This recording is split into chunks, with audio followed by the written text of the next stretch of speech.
Shri Krishna, Shri Krishna, Shri Krishna, Shri Krishna. Gurur Brahma, Gurur Vishnu, Gurur Devo Maheshwaraha, Guru Sakshat Param Brahma, Tasmai Shri Gurave Namaha, Tasmai Shri Gurave Namaha.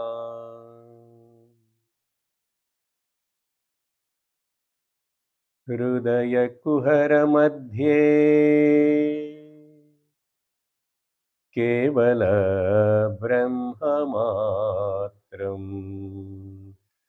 अहमहमिति साक्षादात्मरूपेण भाति हृदि विषमनसा त्वं चिन्वतामज्जताव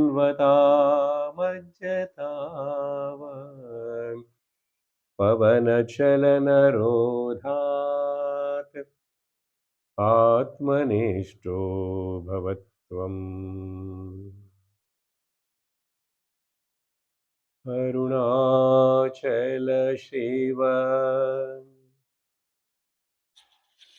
Arunachal Shiv Arunachal Shiv Arunachala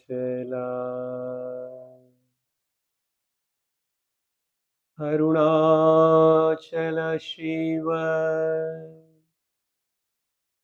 Arunachal Shiv Arunachal Shiv Arunachala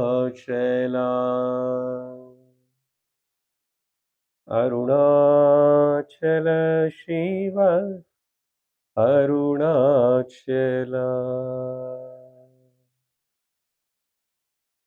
Hari Om Tat Sat.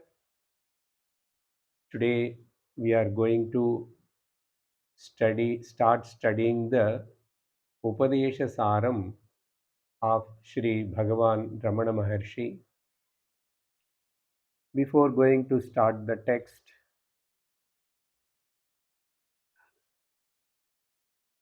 how come this composition of the Upadesha Saaram came into existence? There are two stories behind this. The first story belongs to the Puranam. So I'll give you a brief introduction of this text today.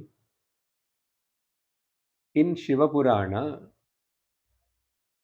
long ago, in the Daruka Nagaram and Daruka Vanam, in the forest of the Daruka, which is now also is there in the Dwaraka, Gujarat, where the Nageshwara Shiva, one of the Jyotirlingams, exist. In that Darukavanam, many grihasthas, but who are all very much astikas, believe the Vedas, and they are performing a big satrayagam, a karma yagam, for getting some phalams. And many gathered there with their wives, and they are staying there itself and conducting the yaga. And these people who are all very much obsessed by the karma kanda, they are called Puravamimamsakaha. Veda Purvabhaga tells about the karma, different kinds of actions. By performing them, rituals, you will get these results. So these people who are all the Purvamimamsakaha karmakandis are very much obsessed only about that karma portion alone, but they never come to the other portion of the Veda, which is called Vedanta. Vedanta means you should not mistake that Veda Anta at the end portion of the Veda. That is not the meaning. Really, Vedas wants to come, has come to give what? They give two things. One is preparatory step Karma Yoga, and the culmination final step is Gnana Yoga. So that is the called the final essential essence of the Vedas is the Gnanam. That's why it is called Veda Anta. But generally, Vedanta means the end portion of the Veda. Not like that. Everywhere, the Gnana part also, in between also, Upanishads are there. In the same way, this particular story which I am explaining to you is from the Linga Purana, happened long ago. So Puranas also are having some kind of episodes where the Gnana is emphasized and reminded that Gnana is the only, the ultimate goal. But for that, to prepare yourself, to purify yourself, you come through the Karma Yoga. But unfortunately, these Purva Mimamsakas, some set of people, are very much obsessed. So when they are so much obsessed like that and performing those, what is their obsession? I should mention first what is the radical statements or the beliefs of these karma kandis. One is point wise I am telling. One is the world is eternal, so no need of creation of the world by somebody. World is already there, and in the world we the jivas people perform the actions, that karmas, they themselves will give the results. Therefore, for these two reasons, there is no anybody called Ishvara who created the world. There is nobody called Ishvara who gives the karma phala, the distributor of the karma phala, the governor of the karma phala, the governor of the laws of the karma. So these are the three statements they give first. Therefore, they conclude like this: karma is by itself is independent. To give the results, the karma itself is independent. So, karma is phala janakam. And not only that, they say karma is also a moksha janakam.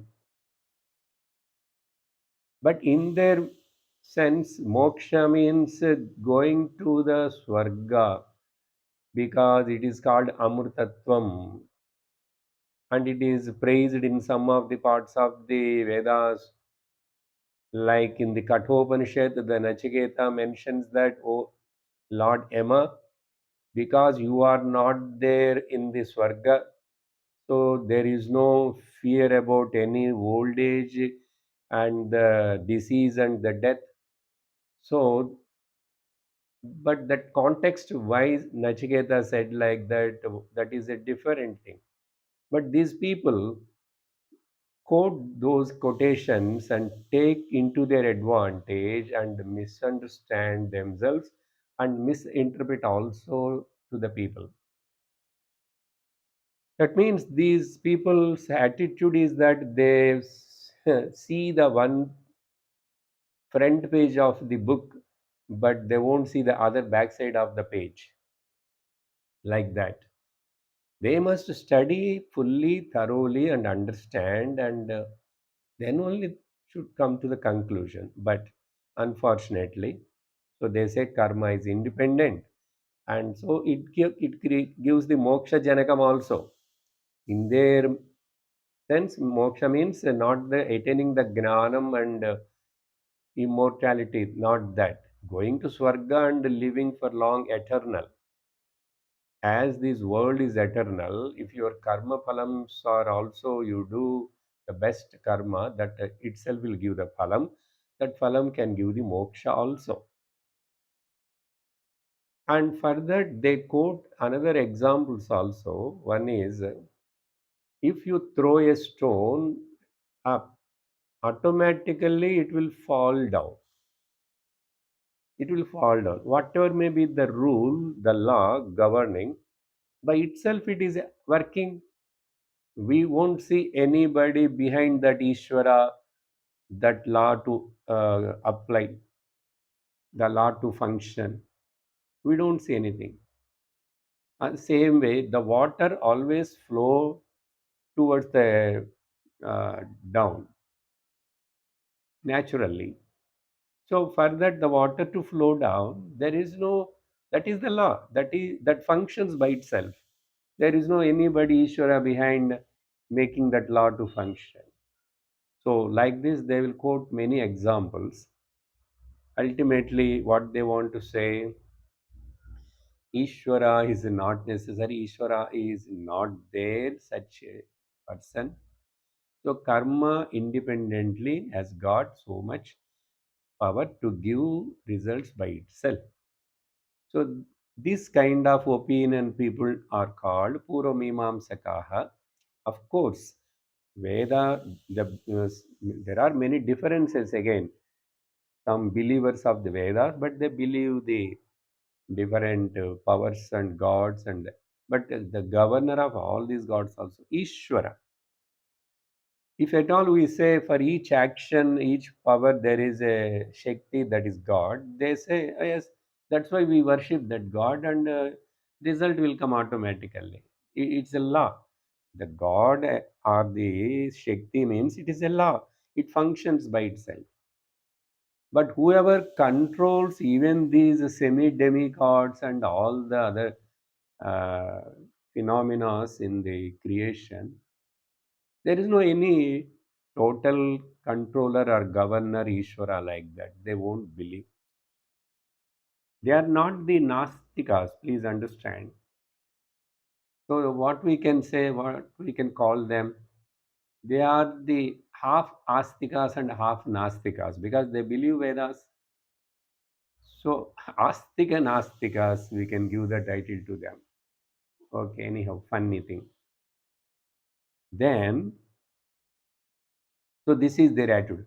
Now, this kind of attitude people, once upon a time in the Darukavana, doing a yajnam, big yagam. And what happened one day, suddenly, there appeared a beautiful lady, young, beautiful lady, and all of them have got up and by seeing her beauty, they all started walking behind that lady, young girl. And same time, what happened at the backside of the Agnishala, where these Rishi Patnis will stay and do all the arrangements and cooking and all that. Because for any Yajna, Yaga, Karma, the Patni should be there. Then only the karma yields the result. So the Yajamani and Yajamani's wife should be there. So they help and participate and prepare everything. What happened there? They saw suddenly a young sannyasi, like handsome one man, and they all attracted to that handsome boy, not small boy. Okay, young man. They all started get attracted and walking behind him. So they are going in one direction. These ladies are All the wives of these rishi grihasthas are all going other side. After gone some distance, this girl, which uh, saw by who is saw by these grihasthas men, she disappeared. When she disappeared immediately, they all then wondered what happened to us. Why you have stopped the yajna and left and came like this? Then they realized, recollected, and gone back to their work. Then that time they need some help for arrangements and all that. They called their wives, but nobody is there. They saw nobody is there. Then they found this in a distant place. They are all going behind this young man. Then they thought that yes, this young man only doing some magic maya because he created a lady for us to distract and he is taking away all our wives. Like this, they thought in a different way. So he is a cunning fellow. Let us kill him by our tapashakti.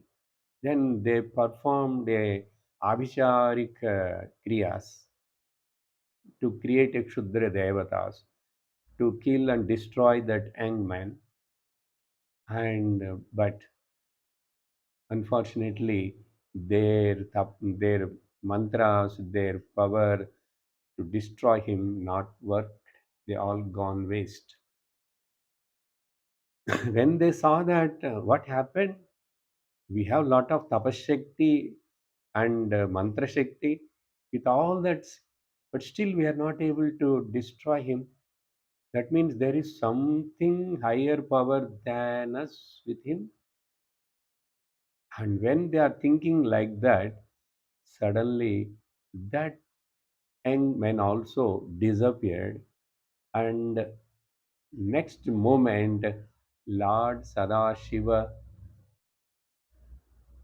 Shiva Bhagavan appeared there in front of them. Why he appeared there? Why he did this kind of magic? Who came as the lady in the beginning is nothing but the Lord Vishnu in the Mohini Avatara. Because whenever there is a problem, Shiva and Lord Vishnu both are very good friends and they will work each other together, help each other. So, like that, Mohini form Vishnu came and went off. And this man is nothing but the Sakshat Shiva Bhagavan with compassion and love towards these uh, karmanishta people, Puramimamsakas.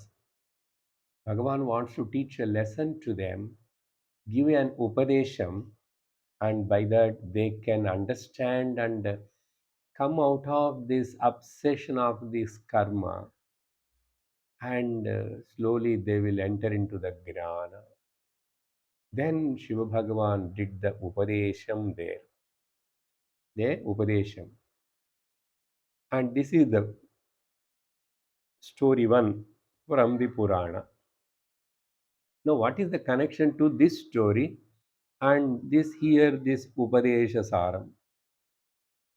There also Shiva Bhagavan's Upadesham, and here also there is a Upadesham.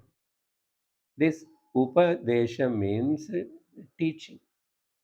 Upadeshe Samipe, by which teaching takes us, makes us to abide the nearest to us, that means our own self, is called Upadesham. Any Upadesham that should make you to abide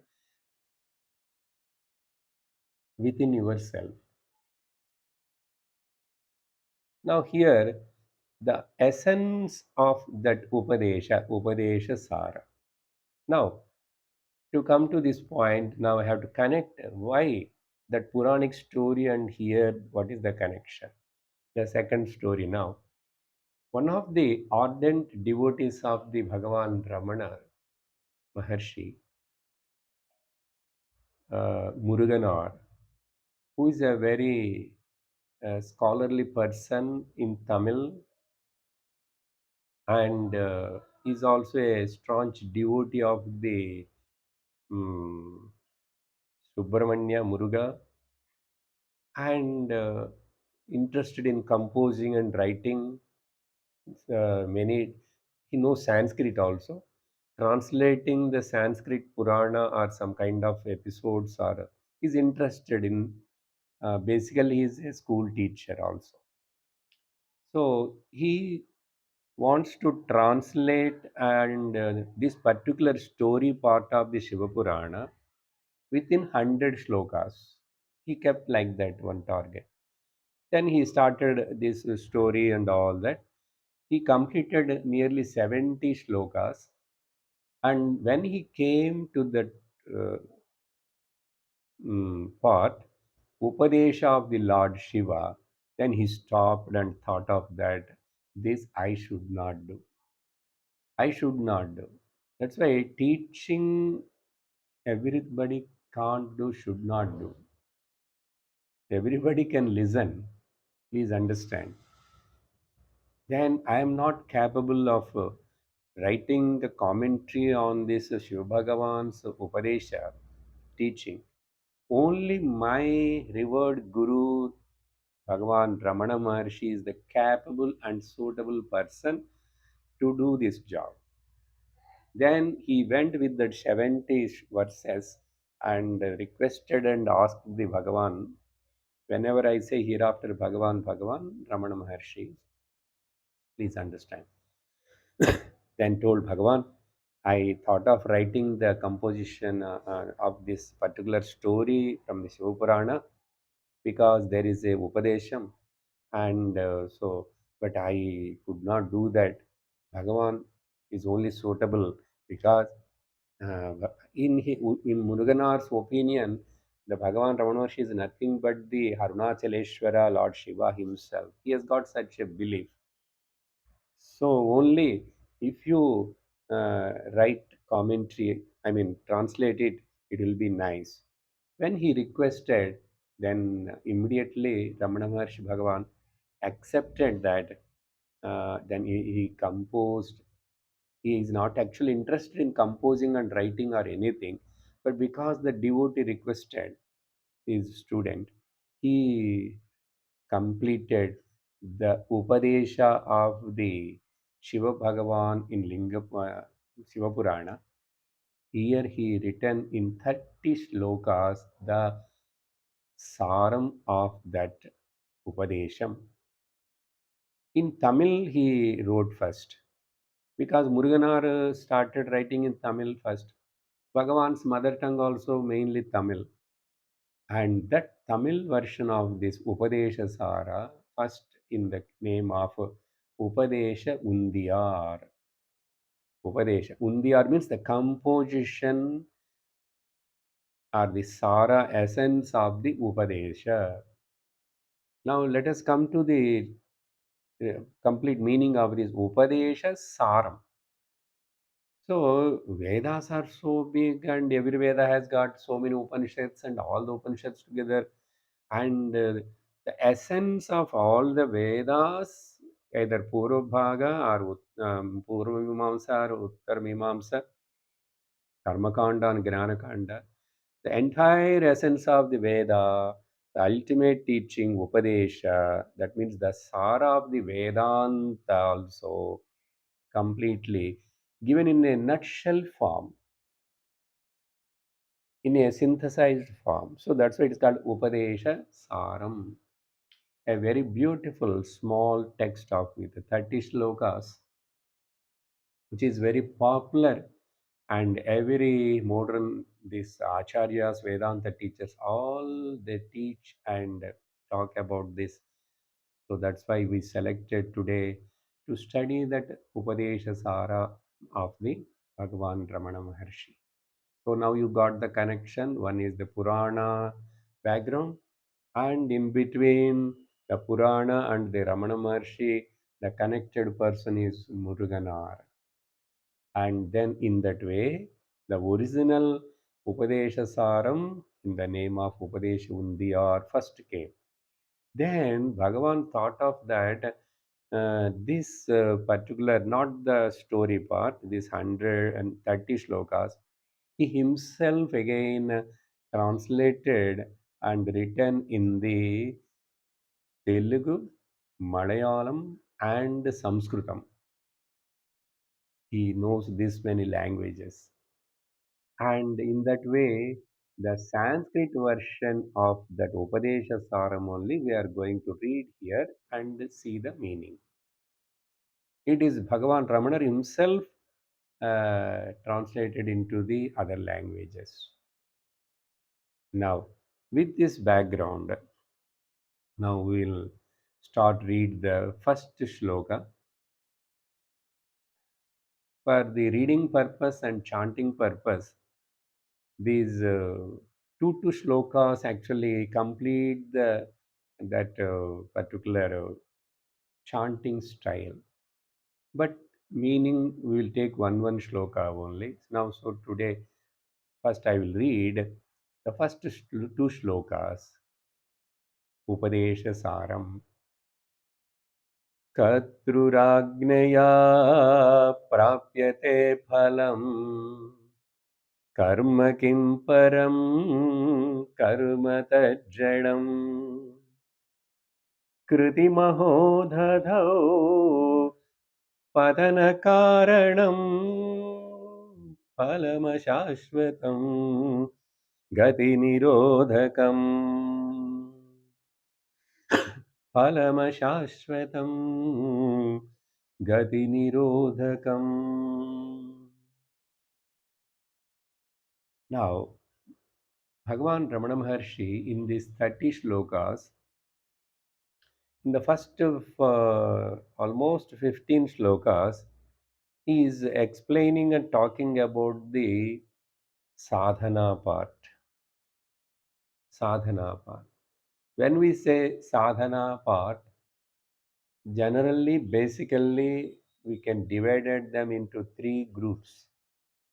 One is karma yoga, and second is upasana yoga, and third is ashtanga yoga.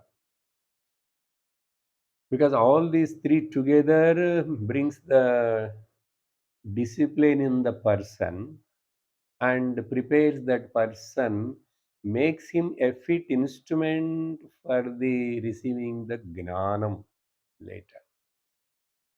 So all these three angles are dealt in these first 15 shlokas. Bhagavan starts in the first these two shlokas which I have chanted now. He is refuting the karma. How much and how far the karma should be used, should be taken as a useful tool, and when to drop it. It is like a pole vault jumper, pole vault jump. He takes the pole and use the pole and goes up and then to fall on the other side of the target.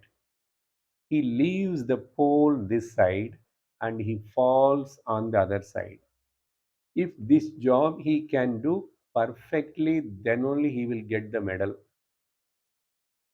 In the same way, karma yoga also use karma and grow in karma and leave the karma. Another example, how long the fetus baby should be stay in the mother's womb? 9 months. So without being in the womb, the fetus cannot grow. But if the fetus is there still more than the required time, it is dangerous to the fetus and as well as the mother. Take that first example again. If that pole is not used, he cannot go to the up that much height. And to fall this side, if he is not leaving the pole, he cannot fall this side. So he is not falling that side, he is not falling this side, he will hang in the between and fall somewhere, and he may get injury.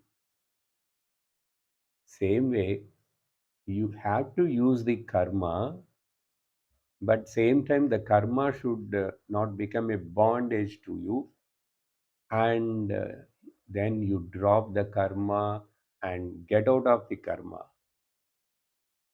This secret, this technique of using the karma, growing in the karma, and leaving the karma is called karma yoga, according to Bhagavan Sri Krishna in the Bhagavad Gita. So, by keeping this in the mind, Bhagavan Ramana Maharshi started explaining first.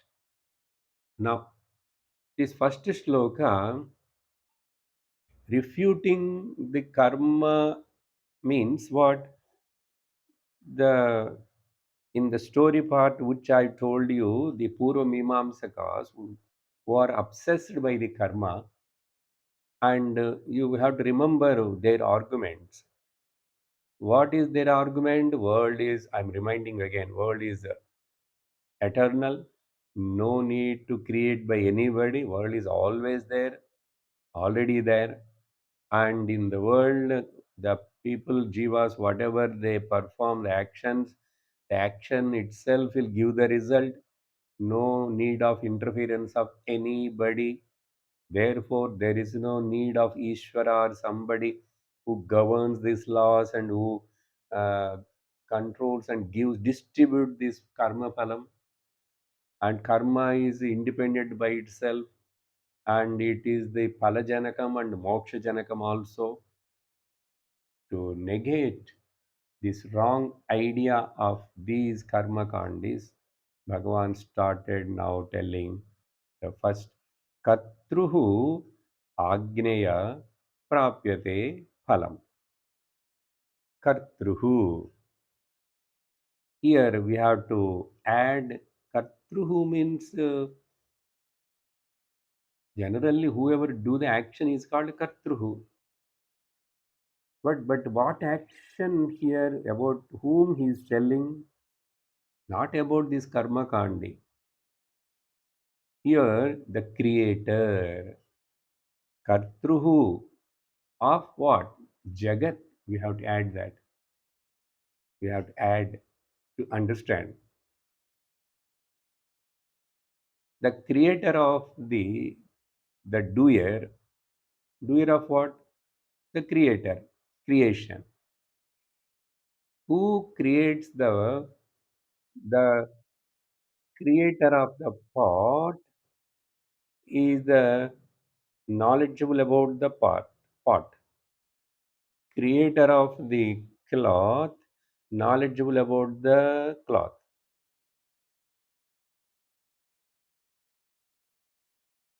Okay? Patagnaha, ghatagnaha, ghata. So the knowledge of the pot. The pot doesn't came to existence by itself. There is some intelligence cause behind this pot formation. So, like that, the creator of the world is the knower of the world. The creator of the pot is the knower of the pot. Yes, the creator of the cloth is the knower of the cloth. In the same way, the creator of the world is the knower of the world. The creator of the living beings is the knower of the living beings. The creator of the laws of karma is the controller or the knower of the law of karma and the executor of the karma phalam. That's why here Bhagavan telling Kartruhu, the creator of the world. Okay. Here there is no any word brought out here. In the next verse only that Ishvara word comes. But you have to understand from here itself the Kartruhu means Ishvara, the creator.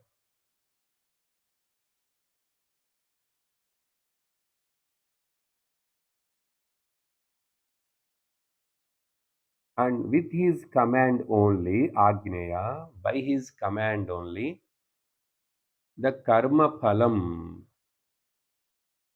prapyate. Whatever the jivas do, this people karmas, the karma phalam, the karma itself cannot give the phalam because karma is not a conscious entity or anything. It is a jadam. Tat karma jadam, inert. How the inert karma can give the result, or how the laws of the karma, they are inert. They themselves cannot execute the karma phalam. Understand the point. So, karma phala data is the kartruhu Ishvaraha. If that is the case, in that case, kim param karma? How can the karma becomes the supreme or the powerful? So, the karma is that jadam. That karma is jadam. Now, to understand more clearly about this, now as the argument of the Purvamimamsakas, or generally we also may have sometimes such kind of wrong notion.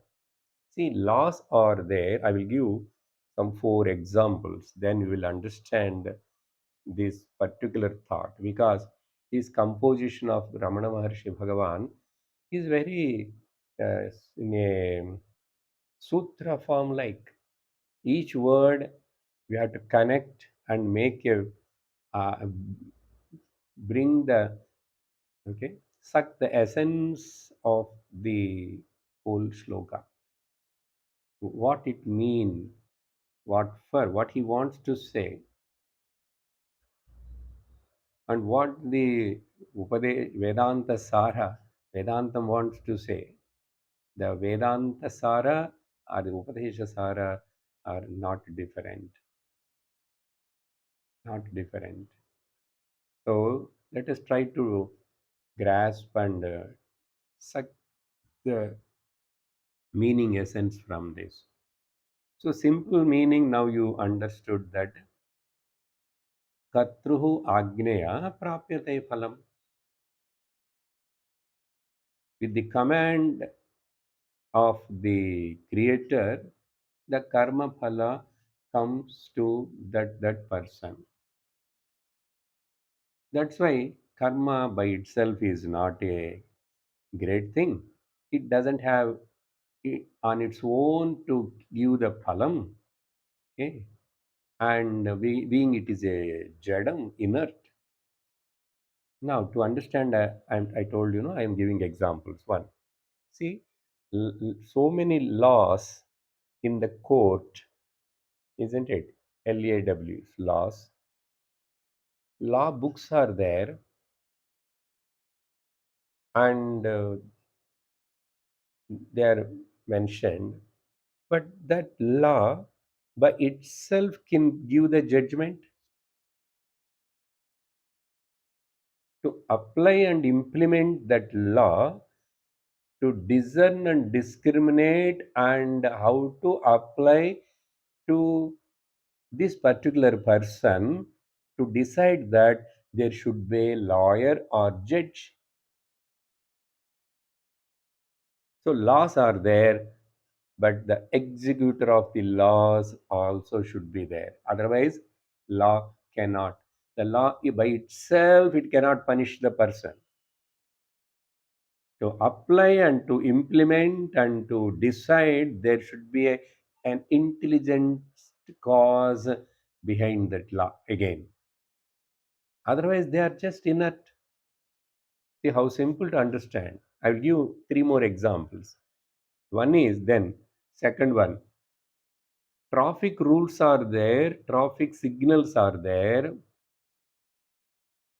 If red light comes, no vehicle should move on that side particularly. And suppose if one person uh, transgress and violate the red light and goes, the red light can punish that particular person. The law is there. If red light means you should not move, law. But that red light cannot punish this particular person. Then nowadays, what happened in the modern? We need a police there. Red light should be there, law, and as well as the executor of the red light traffic, the police should be there.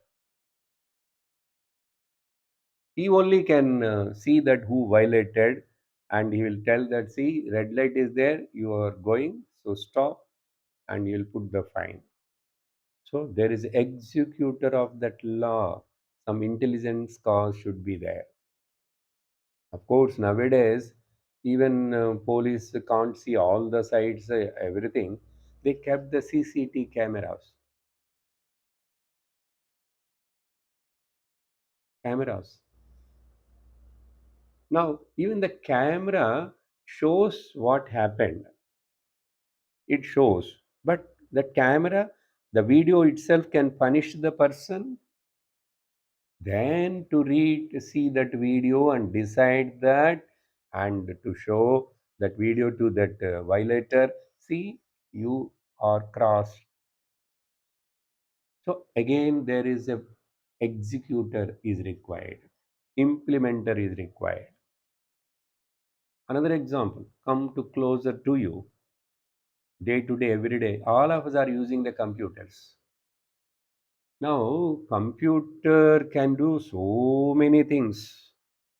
Okay, it will download and upload everything.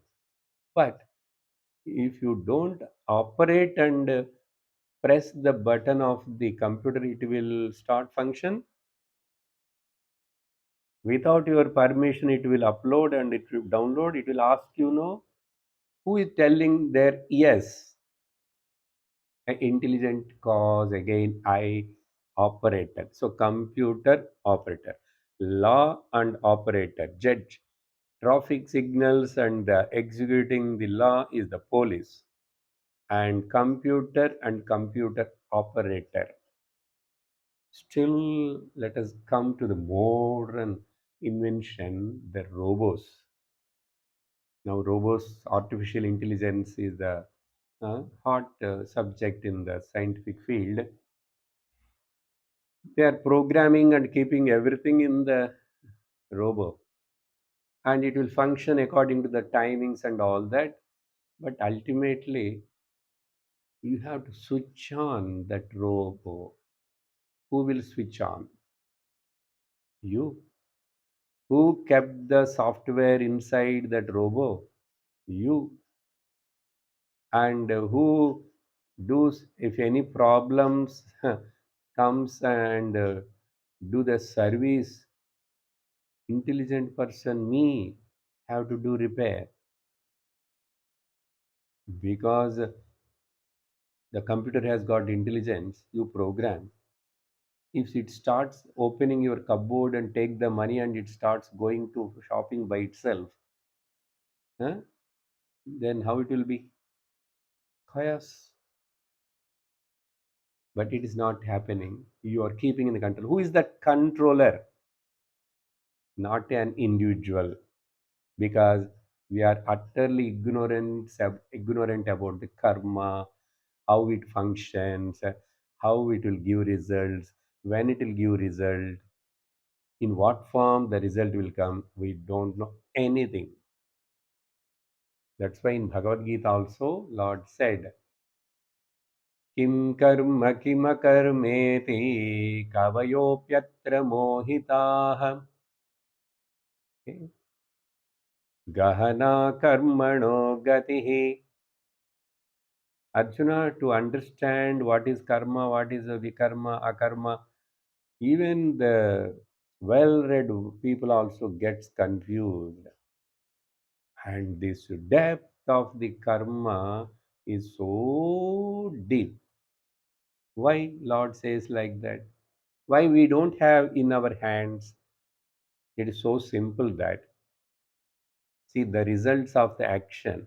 The action itself is jadam. The word is very powerful. The action you do, but result you can't see through the eyes. You can't see through the eyes, like you see the object, but it will come in a different manifestations, and it is called which we can't see now directly. Understand that is called adrushtam, invisible. That's why this punya papa, what Shastra Vedas talks about, dharma, dharma, how it will look. Is it an object or what? Like this cell phone or any pot or clip, like? No, it is not an object to see.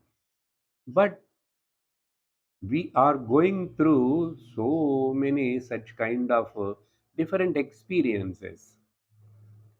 And Shastra only has to tell, then only we can understand. Look here, my dear, all your experiences of sukha dukkha are because of your punya papa. And sometimes we will say that I have not done any papam now. I don't know. I didn't remember. Okay. You don't remember. You don't know now. But you have done them in previous birth. Hmm. Then previous birth. How can I remember, sir? That's why you cannot remember. But your karma phala will come to you only. Who says this is also Shastram has to tell. It will. Shastra tells. So ultimately, have the faith, belief on Ishvara. There is somebody. Okay. Now, so you understand the examples. Through this, you have to grasp that. So, no any instrument of this action, our body, they are themselves don't know anything, or it is called the volition of behind that action. I will give this example also for you to understand clearly. What is the volition of the mind thought? A doctor takes a very sharp new blade knife and cuts the abdomen, stomach of the person, and he do some surgery, and then he closes. Then after 10-15 days, sutures removed, and the person patient has got relieved from that problem. Then the patient gives a lot of money, fees to the doctor, and lot of fruits and the flower bouquet. Say thanks. Now, the same kind of action done by the thief. Thief also takes the sharp knife and punches in somebody's stomach. There also blood comes, and then he takes away the money from the person whom he killed, and he runs away. Of course, this person not died. If you think everybody won't die, some are survived. Then after that, this fellow who lost the money, who got the injury, he go to the police and complain about that person, and police catches him and takes to the court and punish. Now see, these two actions are same. Knife here, there. There also somebody performed, here also somebody performed. Blood came there also, blood came here also. Money is there also, money is there also. But what is the result? Why the doctor's action is praised and glorified? Why the thief's action is condemned and punished? The volition, the bhavana, whichever is there behind your action, that discerns and determines the phalam. If these examples are clear, so many other examples you can yourself think.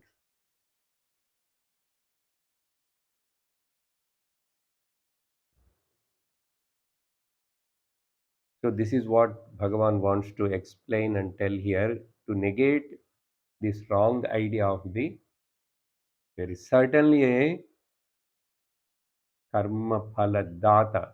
Even though karma is yours and the enjoyer or sufferer is going to be you, but the distributor, that means the creator of the world, who created the laws of the karma, and he himself alone can distribute and supply this karma phala.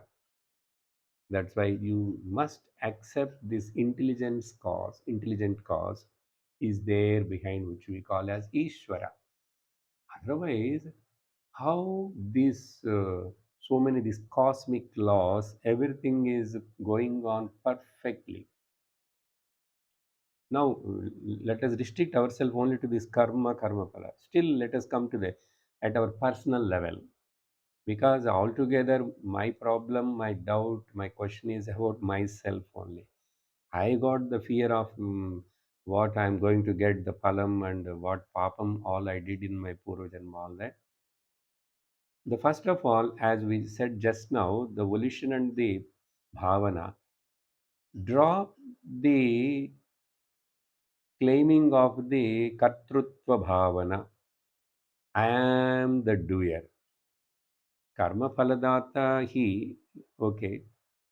If you don't drop the doership bhavana, the claiming that I am doing, then you will be binded by the karma phala. So if you want to come out of the shackles, chains of this karma bandha, you need to follow this principle also.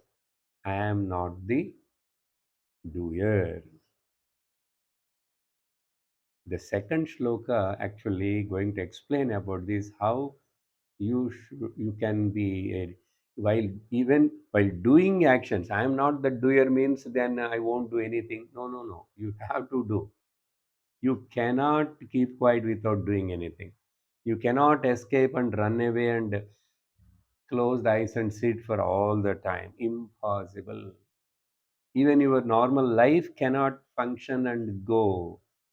You need to function for your minimum requirements of the food, shelter, and clothing, and all that.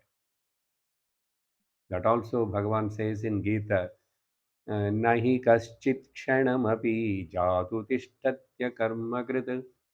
No one can sit quietly even for a moment, Arjuna. The breathing is also action, talking is action, seeing is action, eating is action. But these actions are necessary to continue the life. So the life should continue, and you have to continue the actions, but the action should not bind you. Then what is the secret? What is the formula behind this? How can I? For that only lot of explanation. Here Bhagavan also tells in a very different, unique manner.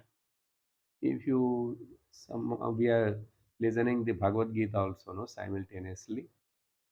Some of you may heard already. So that all will gives a correct understanding by this Upadesha Sara listening. Now, with this understanding, now we'll conclude here, and next class we will. I think I have some 5 minutes time. I can enter into the next shloka also because we already created a connection. I already read. Kritimaho dadhau padana karanam phalamashashvatam gati nirodhakam. Now, Bhagavan giving a clear explanation about what is the, if you are claiming the karma phala, and as well as you are claiming that you are the doer, whoever claims, for them only the result will come.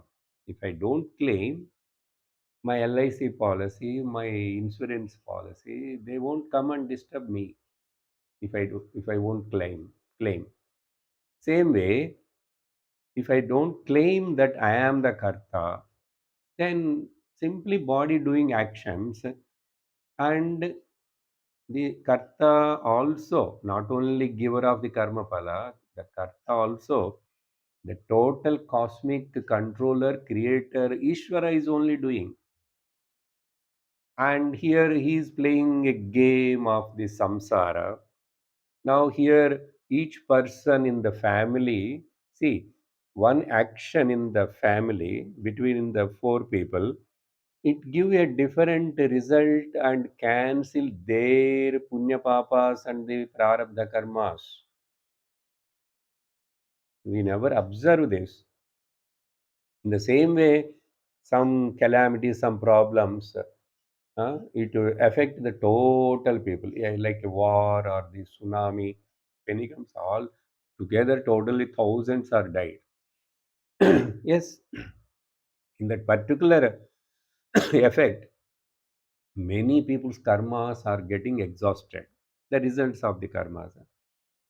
So one person uh, enjoying with the same action and another person is suffering.